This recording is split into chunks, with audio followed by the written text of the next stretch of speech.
Alright, working on a 2005 Saab 9.3 manual, doing a gearbox oil change. I've got my drain plug here and my fill plug here. And to get those out, I had to make kind of a custom tool here. It's 8mm, so I've got an 8mm Allen wrench here, which I have cut in two pieces. And then I also had to trim the head because this was a little bit longer originally. And this is going to be used here with a socket to give it good grip. This happens to be a size 5/16 or 8mm socket, and that will help me get the fill plug in and out. So you can see that plugs in there. And this one here is a fun one. This one here slides up into the drain plug. And now we're going to go over to the car and I'll show you why these custom tools were needed. And I'm going to be reinstalling my drain plug that I've just pulled out and let all the fluid drain out, and get ready to clean it back up and put it back together. So your drain plug in this is sandwiched right against your subframe here, and it's real fun to get to, but that's why we got to get this custom Allen wrench and chop it down because it just barely fits in there. So you have to go ahead and put this back in here so you can see where it goes. This is our drain plug, and it does have a little magnet on it, which you'll want to clean off really good once you get it out of there.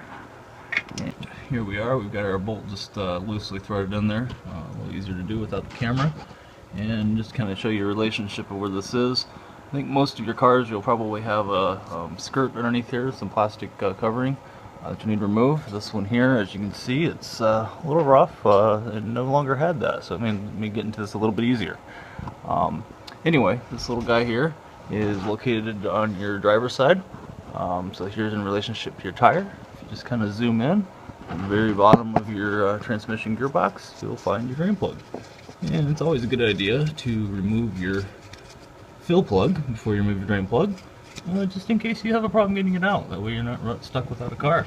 So I'm going to, this is as finger tight as it'll get, so I'm going to slide my little Allen wrench up in there and show you what that does. Just barely fits in there, and the bolt's out, so I had to kind of turn the bolt with the nice pair of channel locks to get it down to the point where it's at. Be really careful not to mess anything up, and a whole lot of room we'll work with there.